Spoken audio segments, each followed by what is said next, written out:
It was a cold Monday morning when Malik stood in front of the class. His school was small, old, and forgotten by the world, just like the kids who studied there. The classroom smelled of old books and dust. Posters on the walls were faded, and the teacher, Mr. Cole, wore the same brown sweater every day. Today, Mr. Cole said, everyone will come up and share what they want to be in the future. One by one, students came up. I want to be a mechanic, one boy said. I want to work in a salon, a girl smiled. The class clapped politely. Then it was Malik's turn. He walked slowly to the front. His shoes were a little worn, his shirt a bit too big, but his eyes were focused. I want to study at Harvard, he said. For a moment, the room was silent. Then laughter. Loud, cruel laughter. Harvard. A student shouted, "You mean the Harvard on TV." Another one laughed. He probably means the Harvard street near the bus stop. Mr. Cole didn't laugh, but his face twisted in a smirk. Malik, he said, Harvard is a very difficult university. Maybe try thinking of something more realistic. Malik looked down at his shoes. His hands tightened into fists, but he said nothing. After school, Malik walked home through broken streets and cracked sidewalks. His neighborhood was poor, but his dreams were rich. He opened the door to a small apartment. His mom, Tasha, was asleep on the couch. She had just come back from her second job. Her hands were rough. Her back always hurt, but she always smiled for Malik. He went into his room, shut the door, and pulled out a notebook from under his bed. The cover was plain, but inside, the pages were full of math problems, science formulas, and tiny notes, all solved, all written in his neat handwriting. Malik didn't play video games. He didn't go out much. His world was numbers, logic, and books. He had taught himself from free library books and online videos. He even understood college-level work. But no one knew. No one ever asked. At school, Malik stayed quiet. He didn't answer questions. He didn't want more laughter. But in his mind, he solved problems faster than any student, and sometimes faster than the teacher. The next day, during math class, Mr. Cole wrote a problem on the board. "Anyone who can solve this gets a free homework pass," he said. No one raised their hand. Malik slowly lifted his. The class turned to him in surprise. "Come up," Mr. Cole said, not hiding his doubt. Malik took the chalk, solved the equation, and returned to his seat in silence. But before anyone could react, Mr. Cole walked to the board and erased it. "Let's move on," he said quickly. At lunch, Malik sat alone, but his ears caught whispers. "Did you see that? He solved it like it was easy. Maybe it was a guess." Malik ignored them. He wasn't looking for attention. He was chasing something bigger. That evening, Malik and his mom sat on the balcony. She gave him a warm plate of rice and beans. "School good today?" she asked. He nodded. "Yeah, same old." But inside, something was growing. A small fire, burning brighter each day. Then, on Friday morning, something strange happened. When Malik entered his classroom, he noticed someone sitting near the principal, a man in a dark suit, clean-shaven, serious eyes, holding a folder. He looked at Malik for just 1 second, then turned away. "Who is that?" whispered one of the kids. "No idea," someone replied. Mr. Cole looked nervous. The bell rang. The stranger stayed. Malik sat in his chair, heart beating faster. He didn't know it yet, but everything in his life was about to change. The man in the dark suit stayed in the classroom all morning. He didn't talk. He didn't smile. He just sat quietly, watching. Sometimes he looked at Malik. Sometimes he wrote something down in his notebook. Malik tried to focus on his lessons, but his mind was racing. Who was that man? Why was he here? And why did he keep looking at me? At lunch, the whispers started again. "I think he's from the school board," one girl said. "No way," another replied. "He's probably here for Mr. Cole." But Malik felt something different. He had seen people like that before, on TV. People who worked at big universities, or those who searched for talented students. Could it be? He thought. Did someone notice me? He didn't say anything. He just went to the library, like always. Flashback, 1 week earlier. Malik had gone to the city library after school. It was his favorite place. It was quiet, and the computers were fast. He spent hours there, watching college lectures and solving problems in his notebook. That day, an old librarian walked past and saw Malik writing quickly. He paused and looked over Malik's shoulder. "What are you working on?" he asked kindly. Malik answered without looking up. "Linear algebra. I'm trying to solve a system using matrices." The librarian blinked. "That's college-level math." Malik nodded. The librarian didn't say more, but that night, he called a friend, a former professor who now worked in outreach for Ivy League schools. "There's a boy here," he said. "He's doing things no kid his age should understand. You need to see this." Back to the present. That professor's friend, the man in the suit, was now in Malik's school. After class, Mr. Cole was asked to step out. Malik stayed behind, confused. The man in the suit turned to him. "Hello, Malik," he said. "My name is Mr. Grant. I work with a program that finds students with special talents." Malik's eyes widened. "We heard about you through the library. We've seen your work, and we believe you're gifted." Malik stayed silent. His heart was pounding. Mr. Grant smiled gently. "Would you be willing to take a test this weekend? Just a small one. Nothing scary, just to see how you think." Malik slowly nodded. "Good," Mr. Grant said, handing him a card. "This isn't about just one test, Malik. If you're who we think you are, this could change everything." Meanwhile, Mr. Cole sat with the principal outside, nervous. He had noticed the man watching Malik, and it bothered him. Why him? He thought. That boy doesn't even speak up in class. Later that evening, Mr. Cole did something unexpected. He searched Malik's name online. Nothing came up. Then he searched his school records. That's when he saw Malik's test scores. They were perfect. His jaw tightened. "No way a janitor's son is smarter than me," he thought bitterly. At home, that night, Malik showed his mom the card. She looked at it carefully, then at her son. "Baby, is this real?" she asked, tears in her eyes. Malik nodded. "They want me to take a test. A real one. For Harvard." His mother hugged him tight. "I always told you," she whispered. "You were born for something greater." The weekend arrives. On Saturday morning, Malik stood outside a tall glass building downtown. He wore his best shirt, still a little loose, but his notebook was in his hand, tight in his grip. Inside, other students sat nervously. Some wore suits. Some had tutors with them. They all looked at Malik, confused. "What's he doing here?" one whispered. Malik ignored them. He looked around and saw Mr. Grant wave at him. "Ready?" he asked. Malik took a deep breath. Yes. Malik sat down at the long table. A computer waited in front of him. The room was quiet, cool, and filled with other students. But Malik didn't look at anyone. His eyes were focused. His hands rested calmly on his lap. The woman in the red jacket, Dean Clara James, stood quietly in the back. No one else knew who she was. But she was the reason this test was happening. And she was here for only one reason: to see if the rumors were true. The test began. The first questions were easy for Malik.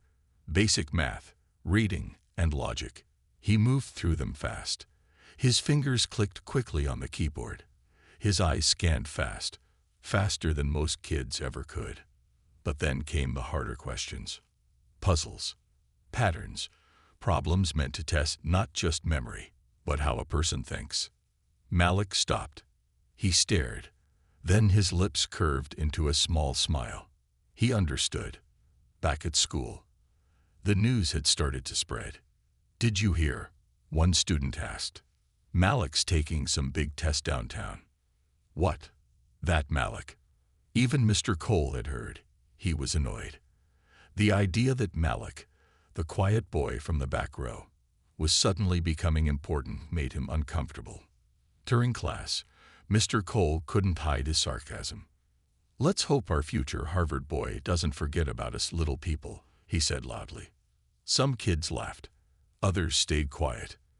But deep down, everyone was beginning to wonder, who exactly is Malik?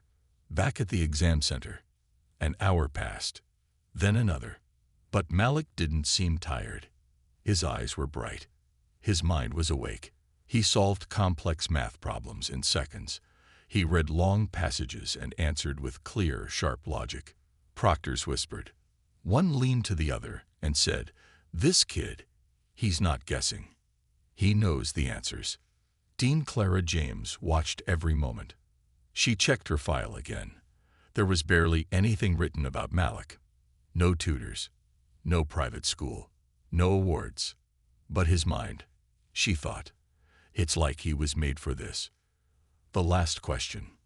The screen showed one final problem. It was tough. Most students who reached this level had failed it. Some even cried. It wasn't just hard. It was tricky, confusing, and required deep thinking. Malik stared at it. 5 minutes passed. 10 minutes. Then, slowly, he smiled again. He didn't just solve it. He found 2 ways to solve it. He typed both answers. Then he added a short note explaining why the second method worked better. When he stood up, the room fell silent. The proctor looked at his screen, then at Malik. "You're done?" he asked. Malik nodded. Mr. Grant walked over, holding a clipboard. "We'll be in touch soon." As Malik turned to leave, Dean James stood in his path. "You're Malik," she said gently. He nodded, unsure who she was. She smiled. "I think we'll be seeing each other again, very soon." That night, Malik and his mother sat on the couch, eating dinner. "How was it?" she asked, softly brushing his hair back. Malik shrugged, smiling shyly. "It was fun." She laughed. "Only you would say a test was fun." Suddenly, there was a knock on the door. Malik opened it. Outside stood Mr. Grant, holding a large envelope. Behind him stood Dean James. His mother stood up in shock. "Mom," she said, confused. Dean James stepped inside. "I'm sorry to come without notice, but we couldn't wait." She handed the envelope to Malik. He opened it slowly. Inside was a letter. On top was one word, Harvard. Below it were words that made Malik freeze. "Congratulations, you've been selected for our early scholars program. Full scholarship, immediate placement." His mother dropped her spoon. Tears filled her eyes. "I told you," she whispered, holding him tightly. "You were born for something great." Back at school, final suspense. The next day, Malik walked into school. Quiet, normal, until the front office called into every classroom. "Please send Malik to the principal's office." Everyone turned. Malik stood and left. As he walked down the hallway, students whispered again. But this time, they didn't laugh. They stared, some in shock, some in awe. Malik entered the office. And sitting there, again, was Dean Clara James. Mr. Cole's eyes widened when he saw her. She stood up, turned to the principal, and said, "I'm here to speak with Malik. Harvard has plans for him." Then she turned to Mr. Cole and added coldly, "And maybe it's time your school started believing in its students, instead of mocking them." The school hallway had never been this silent. Students peeked from classroom doors. Some whispered. Others stared from behind lockers. Malik walked slowly beside Dean Clara James. Her sharp heels clicked against the floor. Every step felt like a message. Something big was happening. Inside the office, Mr. Cole sat stiff in his chair. He tried to act calm, but his hands were clenched under the desk. The principal, a tired woman named Ms. Rivera, offered them all seats. "Would you like some tea?" she asked nervously. Dean James shook her head. "I won't take much of your time. I'm just here to thank Malik for showing the kind of brilliance we rarely see." Malik sat quietly. He didn't look proud or smug, just quiet and calm. "Wait," Mr. Cole interrupted. "You're saying he passed your test?" Dean James turned to him, her eyes cool. "No, Mr. Cole. I'm saying he destroyed it." Flashback. The staff room. Earlier that morning, Mr. Cole had rushed into the teacher's lounge. A few teachers sipped coffee. "You won't believe this," he began. "That kid, Malik, Harvard's here for him." Laughter echoed for a moment, but then a science teacher raised her brow. "Malik," she said, "I've seen his notes.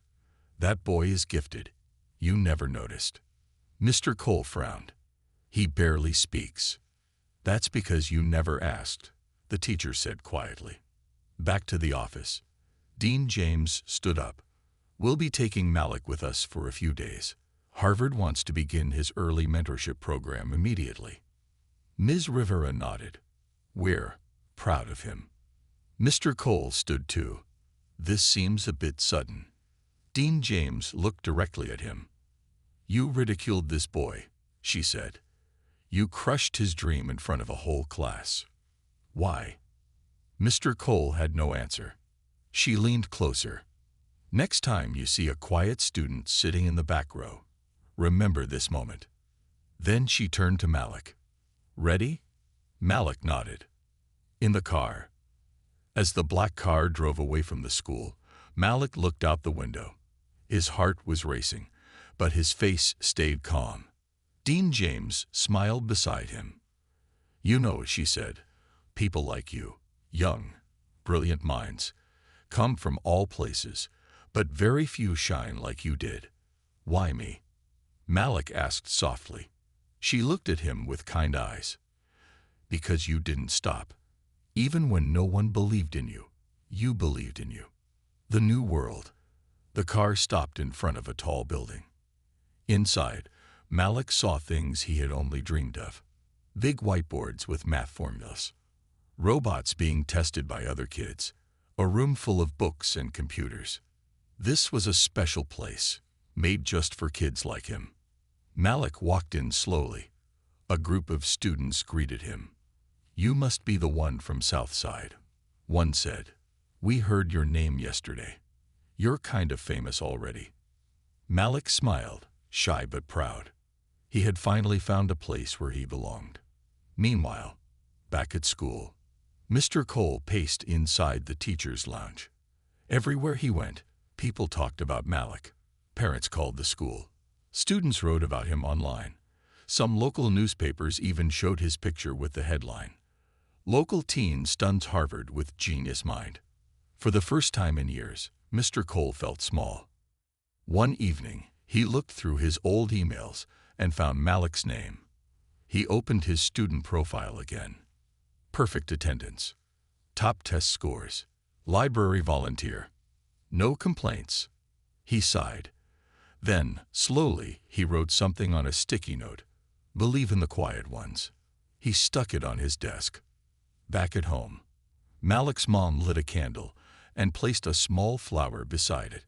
It was something she always did when she felt proud.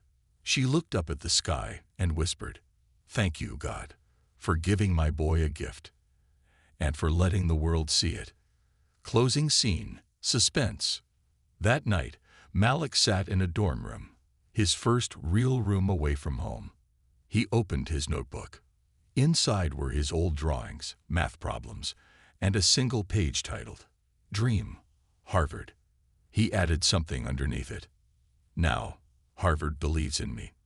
Suddenly, a knock on the door. "Malik," a voice called. "Dean James wants to see you. She says someone important is coming tomorrow." From MIT.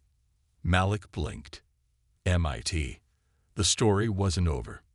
It was just beginning. The sun rose over the Harvard campus, golden light spilling over brick walls and tall trees. Malik stood near the window, his eyes watching students walking below. It had been weeks since he arrived, weeks since his life changed. But today, something felt different. There was a knock at the door. Dean Clara James stood outside with a smile. It's time. The big moment. Malik followed her through long halls, past classrooms filled with students from all over the world. They stopped at an auditorium. It was packed. Professors, students, journalists, even kids from Malik's old school had been invited. A large banner hung on the wall. Believe in every mind. Harvard Youth Program launch. Dean James stepped up to the microphone. She spoke briefly, then said, "Today, you will hear from someone who proved that dreams are real, if we just give them a chance." She turned. "Malik, come forward." The room fell quiet. Malik speaks. Malik walked slowly to the stage. He looked small behind the podium. But when he spoke, his voice was calm and strong. "I come from a place where no one looked twice at me," he began. "Not because I wasn't smart, but because I was quiet, poor, and because people didn't expect much from boys like me." He paused. "I dreamed of Harvard. Some laughed, some didn't believe. Even my own teacher made fun of me in front of the whole class." Gasps from the crowd. "But I didn't stop. I didn't give up, because deep inside, I knew something." He looked at the crowd, eyes steady. "Dreams don't need permission. They just need belief." The room was silent. Then, applause. Loud, real, long. Back at his old school. Weeks later, Malik returned to his old school. He wore a simple sweater. No fancy clothes. Just him. When he walked through the halls, students stared again, but now with respect. Mr. Cole was waiting by the office. He looked nervous. "Malik," he said, standing up, "I wanted to say I was wrong. You deserve more than I gave you." Malik looked at him for a moment, then nodded. "You taught me something too," Malik said gently. Mr. Cole raised an eyebrow. "That when someone laughs at your dream, it only means they can't see it the way you do. But that doesn't make it less real." One last surprise. That afternoon, a young boy in a hoodie walked into the school library. He sat in a chair, eyes glued to a notebook filled with math problems. Malik watched him quietly, then walked over. "You like numbers?" Malik asked. The boy nodded. "But people say I'm weird." Malik smiled. "Good. That means you're thinking in a way they don't understand yet."